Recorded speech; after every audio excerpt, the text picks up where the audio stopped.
You're listening to the Andy Snowden Stage and Screen Radio Show, broadcasting around the world and in Rosa Medre.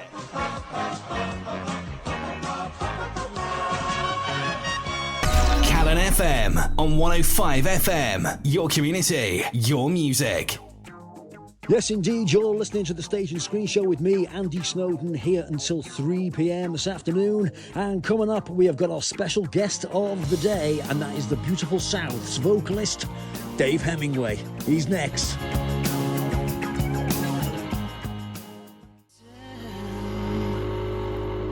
It's the Andy Snowden Radio Show.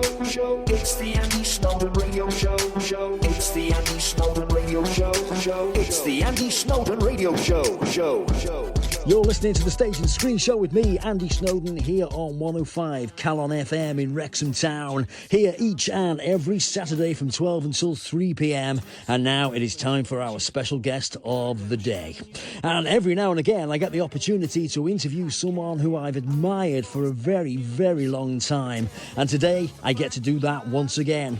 He was part of the Housemartins in the 1980s and joint lead vocalist in possibly the biggest band of a generation. That's Dave Hemingway of the Beautiful South. Later this year, he releases a brand new album, Cool to Be Kind, with his brand new band Sunbirds, and he joins me on the line now. And Dave, I mean, you've had such a remarkable career so far, with the pinnacle, I suppose, being with the Beautiful South for the best part of 20 years. But it all started for you almost by accident, being plucked from from quite a normal job to play with the Housemartins, who were already one of the best loved bands of the 1980s. So I suppose we'll start there. I mean, how did it all come about? Yeah, well, I'd always played in local bands with Hugh Whittaker. I was at school with, another drummer, and he played in bands, and I tended to follow him into bands when he moved on. And eventually he got success with the Housemartins, which, as you know, were the band that broke from Hull, and got the success that the whole music scene had been waiting for, really. And he did that and had this number ones and everything. And then at the peak of their sort of fame, just after Caravan of Love, he decided to leave for reasons which still are unknown to me, really. But he just said, "Oh, I'm leaving, but have a look at Dave," sort of thing. So they came to me and said, "Oh, do you want to do it?" Which was a stupid question. Of course I did. But, yeah. I didn't even audition for them or anything like that.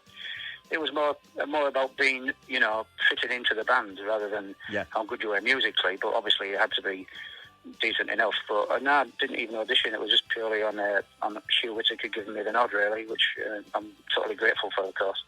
Because you'd been drumming as a kid, you were drumming in school and all sorts. So was being a pop star, was that always the dream, or did you want to be a footballer, or what? Well, if I was greedy, I wanted to be both. But the thing is, if you're in a band, you love being in a band, and you always, you want to be on top of the pops, you want to have a single in the charts and be on the radio. But if you're honest, very few people get that chance. It's very luck of the draw and being in the right place at the right time, having a bit of luck. Yeah. So, you're in bands and you do it because you love doing music and everything, but very few people get the chance to be successful at it. So I'm very grateful for that. But yeah, it was exciting, having the first song played on radio that I'd been on, and being on top of the pops, which I'd watched as a kid, of course. It was just surreal. And it was very good, very good. Because, I mean, there's the thing about the Housemartins as well. I mean, it had Norman Cook, which, of course, is Fatboy Slim, yourself, and Paul Heaton. It was almost like a supergroup in reverse, really. Everybody went on to become brilliant. Yeah, everyone went on to success, I mean, in Stan, the guitarist, he sort of wrote kids' books, rather than go off music, he wrote successful kids' books. So, it was a supergroup in reverse. That's a good way of putting it, really. We all went on to do something worthwhile, I think. Yeah, definitely. And then, after the few hits, as you say, and seemed to be completely out of the blue, just disbanded. What was the reason for that? Well, the Housemartins, I think Stan and Paul, especially Stan, I just thought, well, we've done all we can achieve, really, in the Housemartins as the four-piece that we were. And just decided, I think Stan got a bit disillusioned with it all for some reason. I mean, I'd only been in the band for a year, so I was obviously still excited and wanted to do things, but I did think at the time, okay, if I've only had a year doing what I've been doing, most people don't get that, so I'll be grateful for that.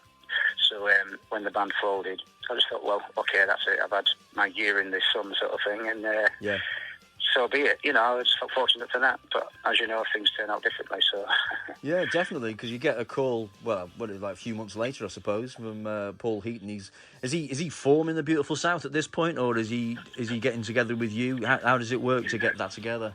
He just said he'd been writing more songs, and he just said, "Oh, do you want to be in the new band I'm doing?" So I said, "Yeah, of course I do." Imagining that he meant as a drummer. Yeah.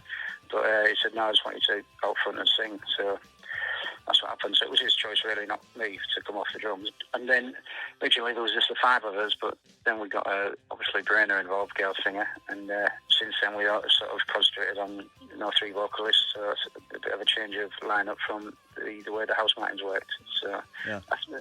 I always think of it as being like a bit like when the Jam went to be the Style Council. You know what I mean? Yeah. It was a different type of music, and some people fell by the wayside. Maybe some Housemartins fans didn't sort of like the things Beautiful South were doing. So, but that's a chance you take, really, I suppose. There's no other band really where you've got 2 male frontmen, is there? I can't remember. I'm trying to think. Well, I say we had 2 male and 1 female, whichever that female might be. There was 3 girl singers in the Beautiful South over the years. But I just think it gives you an option. It gives you an option to try different people on different songs. So it's not always the same singer. You know, it can be a mixture of 1 or 2 or even 3. So it was just a good option to have. And I'm not sure if other bands had 2 male singers and whatever, but it worked well for us anyway, because the variety of songs, we could sort of mix it up and see who sang what. You know, it was good. The Beautiful South as well. It was almost more than a band for people. It was almost like the soundtrack to lives of a generation. Really. Do you remember the point where you were aware of that? Yeah, I had a few people say that to us. You should bear in mind we were together, for 19 years, which is unheard of really for a band mostly to be together. Usually it's much shorter lifespan than that. But we were together, made a lot of albums, made a lot of singles, and we did get people sort of growing up with us, if you want. As we grew older, they grew older as well. Yeah. So they had a lot of things like marriages, etc., and they did come and say, "Oh yeah, that song meant a lot to me." So that was a good thing to have that. And I know from my own personal point of view what it was, but that appealed to me. But I was wondering if you knew what the appeal was to people. I just think ultimately they were good songs. Really good songs. Told stories, and hopefully we did the songs justice. And if you tell stories like that, then you've got a chance. And if the songs are good enough and the band's good enough, then you've got a chance of doing something and making a difference to people. So hopefully that's what happened. I don't know what's your take on it. Well, the thing, every time a new Beautiful South song or album came out, there was always something where you'd think, oh, that's a nice tune. And then when you looked a little bit deeper, there was something really clever going on. And it was either very funny, or there was a song with a story, or it had a point to it, or, there was always something for the listener to kind of get their teeth into, as opposed to, girl meets boy, falls in love. It was almost exactly. I mean, there's nobody like, we're writing songs about an alcoholic on the edge of, death. all the cheery stuff. Ginger Elvis Presley looked a fractions. But I think Paul Heaton's right, and it's funny because he kind of claims that he's not very good at it, but he's almost unique in his simplicity, really. I think he is good at it. I'm sure he knows he's good at it, and he is good at it. So there's no doubt about that. He has been a very accomplished songwriter. And, To be able to sort of write a really nice song, a brilliant song, and then just to hand it over to other people to sing it is that's something special in it, really. Yeah, I was always grateful in that respect. he had no reason to do that. He could have easily said, "I'm singing them all," Yeah. But he didn't. It didn't do that. He did give me my share of songs and that, and we worked on them together, and it worked that way. But yeah, you're quite right. It was generous of him to, as you say, he could have basically said, "Oh, this is my song. Yeah. I'm owning it. I'm having it." But it didn't work like that, and I'm glad it didn't work like that, because I think it made for a stronger band, really, and it just seemed to work well the way we did it. And the biggest song, I suppose, in the 90s was at the beginning was weirdly I read it's your only number one, and that's A Little Time. Yeah, and it's such a beautiful song, and it's incredible that he's written it from a male and female perspective. It's really clever. It was our only number one, and the only number one that Paul wrote, actually, because we've only had the one, and he wrote that.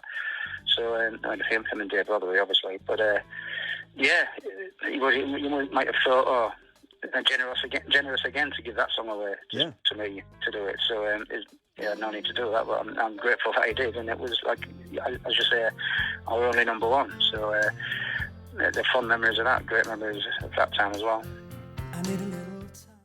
All the choices of vocalists, they all seemed to work, didn't they? There was no kind of that could have done with something different. And I was wondering how you came up with the decisions. Was it a case of it was written for you, or did you go into the studio and both sing it, and whoever sounded the best did it? How does that work? Well, we used to go through the songs basically in rehearsal and see whose voice suited what.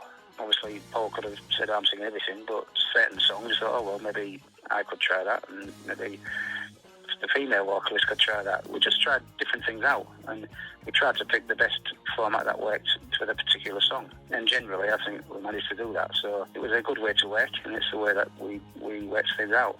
Yeah. It did okay for us.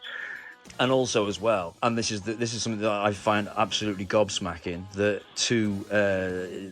from royalties point of view, did he just like divvy up the whole of the royalties to every member of the band, so everybody got paid the same? Is that true? It's true, certainly for the Housemartins, and certainly for a major part of the Beautiful South. Towards the latter stages, it wasn't like that for various reasons, but even so, again, that's generosity for you, because I think a lot of bands fall out because of money, and a lot of bands have people saying, "Oh, I want to write some songs because that's where the money is." Yeah. So, therefore, you get inferior songs because people want to earn the money, whereas we straight away just knew that Paul and Dave were the best people to write the songs, so nobody else brought songs to the table because we couldn't match them for that. So it didn't cause any arguments in that respect. It's sort of, if you're not arguing about money and who's writing the songs, then you don't worry about it, because if you're getting basically paid the same, which we more or less did, then it's not something to argue about, is it? No. I've written a song, therefore I want it on the album, but it's not as good as what I've written, blah, blah, blah. Yeah. So, it worked out that for us that way as well. And equally as important in the band was the inclusion of, you've already mentioned it, with the females in the band. Yeah. You had three of them. All of them were fantastic. Not easy. This was strange as well. They weren't easy to replace, but all three of them seemed to have very different qualities, but all kind of complemented each other with a back catalogue of music. It was incredible, really. Yeah, they did, and they were quite different in their own way, but unique in their own way. I mean, Brainer, first off, was the first singer, and then Jackie Abbott, of course. So, it was just, it seemed to evolve. Yeah. And that's what it did. But is it true that Alison Wheeler, who was the last girl, is she? Yeah, sorry, Ali. Yeah. Yeah, she'd never performed professionally as a singer until she joined your band. No, that's Jackie Abbott. Was Jackie it? Abbott. Jackie, Jackie had never done anything. She'd never been in the studio, never played live. She was just a total natural. Jackie. Yeah. Alison had been in bands, and obviously Alison's excellent as well. Yeah. And I felt a bit sorry for Alison, because she sort of joined the band towards the end of the band and didn't really get the acclaim, and never got the massive hit that she deserved. And she did, I think, 3 albums with us. Yeah. But it was at the sort of time when the band was a bit winding down a bit, and she never really, unfortunately, got the acclaim that she deserved. So I'll give her some credit. This is the dinner prepared. This is the dress. And again, of course, like the Housemartins at the very, well, I think at the peak of your popularity, but as you say, you were together nearly 20 years, and you decided to split. And at the time, there was a press release saying that it's citing musical similarities, which was quite witty, I suppose. But was it harmonious split?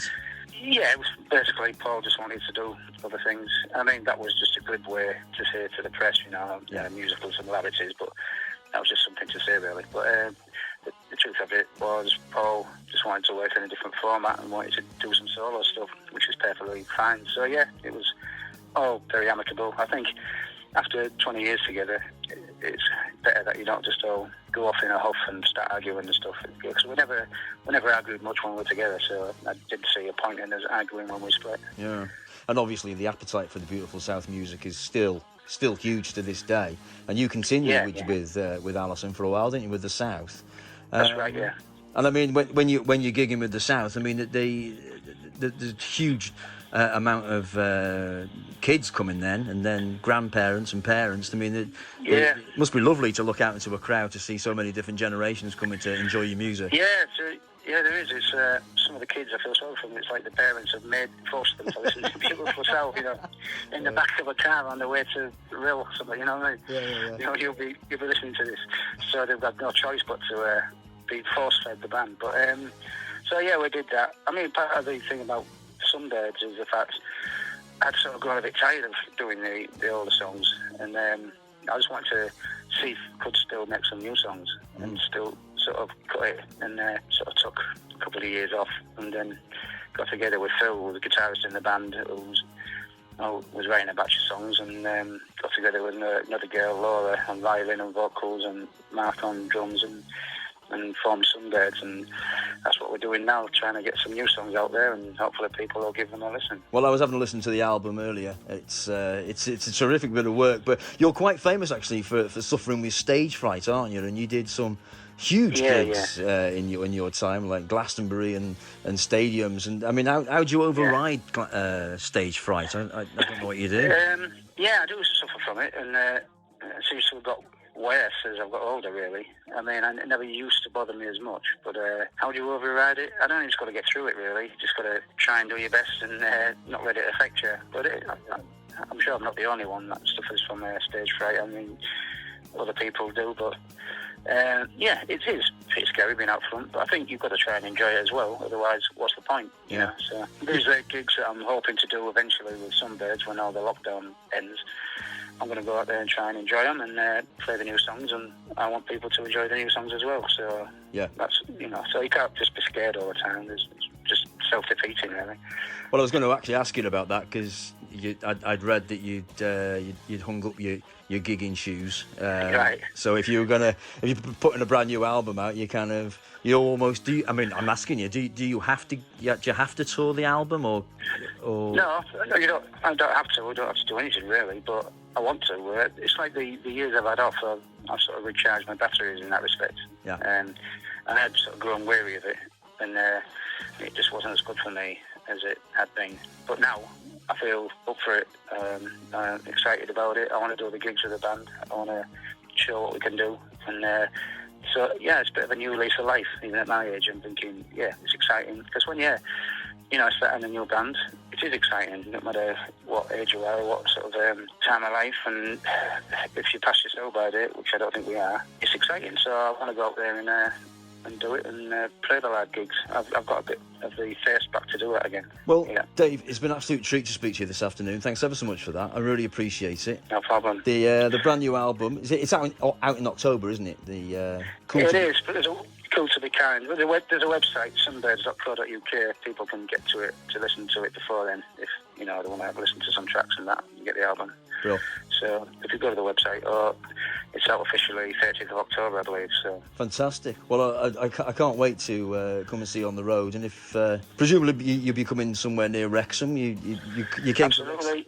to Wrexham a lot with the South. No, we'll definitely be going to Wrexham and all points in between. All right, brilliant. You take care of yourself, mate. Yeah, and you take it easy, all right? Cheers.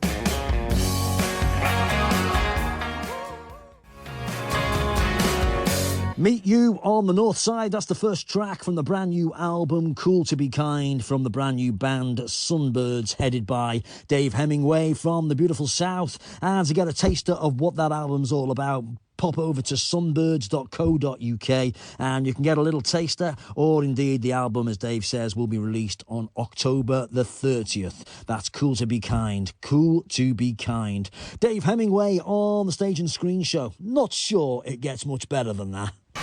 Calon FM on 105 FM.